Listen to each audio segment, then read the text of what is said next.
you are all doing well. Thank you so much for joining me here today, where we're going to talk about books. And I know we're not in our normal book place, but the library is still open upstairs, so I came down here so we could talk without disturbing anybody. So our book today is the Manga Classics version of Frankenstein by Mary Shelley. It's adapted by M. Chandler with artwork by Linus Liu. And the story of how Mary Shelley came to write Frankenstein is just about as interesting as the story itself. Mary and her husband Percy are on vacation in Switzerland with Mary's sister Claire and Claire's boyfriend Lord Byron. It's an unusually cold summer, so they spend a lot of time indoors. And to entertain one another, they're telling ghost stories when they decide that they will have a competition to see who can write the scariest story. The others get started on their story straight away, but Mary doesn't know what to write. So she awakes one night from a nightmare and wrote part of what she had been dreaming. And this becomes the foundation of Frankenstein. When published, the author is listed as anonymous so that people don't dismiss a story written by a woman. So what is the story about?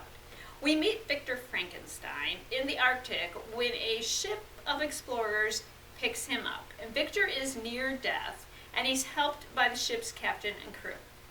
As he's recovering, he tells his story to the captain.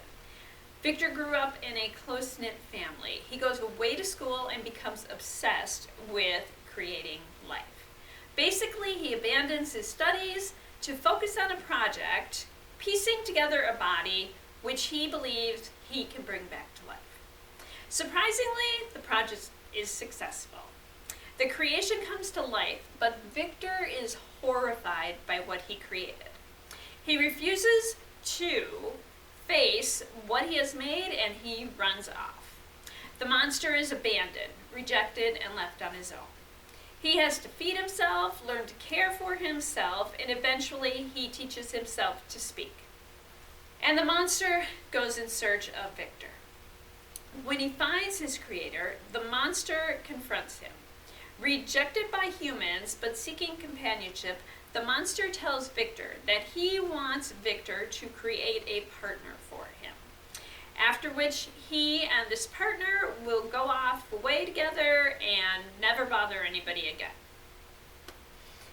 Victor agrees to do this. So he begins creating a partner for the monster. Partway through, he's like, no, I can't do this. And he abandons the project. He destroys what he's made. And he runs off. The monster is furious at being abandoned once again. And he seeks revenge. If you're familiar with the story only from movies, you are in for a surprise. Frankenstein's monster is articulate. He presents his case to Victor most convincingly. He is, I suppose, hideous, but it is Victor's actions in rejecting him again and again that have led to any violence that he committed.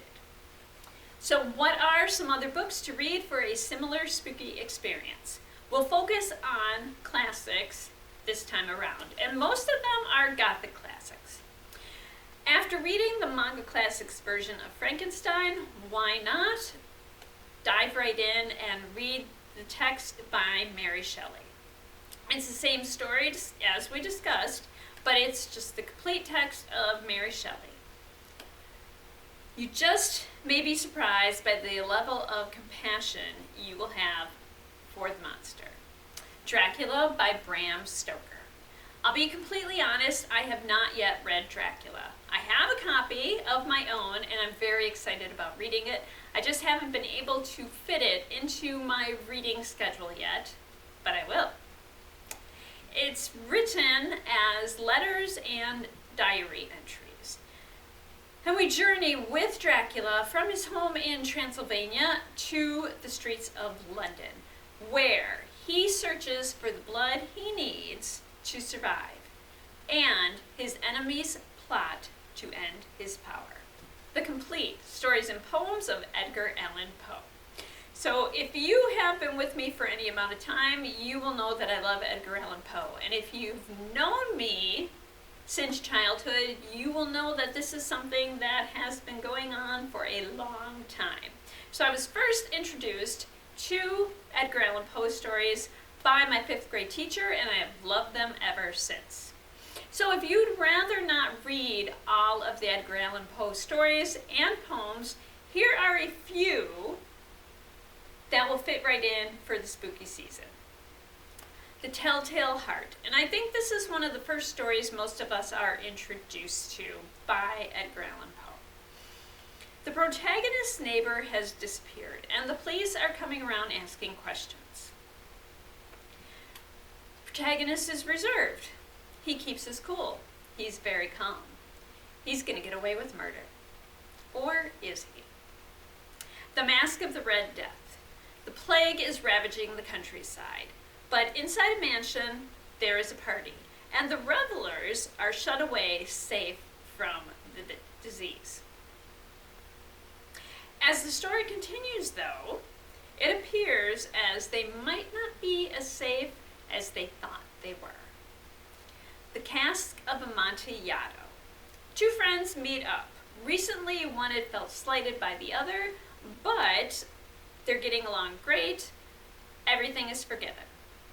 So they walk to the cellars to cement their friendship with a glass of Amontillado wine. And there we are. If you are interested in more manga, I believe that most of these stories I have talked about are available in manga format. Just check with your local library to see if they have them, as well as the traditional stories.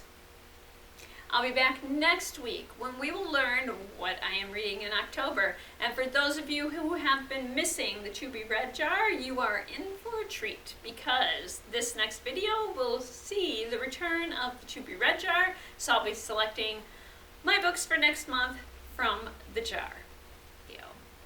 I hope you'll join me then, and until then, I hope that you enjoy all that you do and all that you read. And thank you.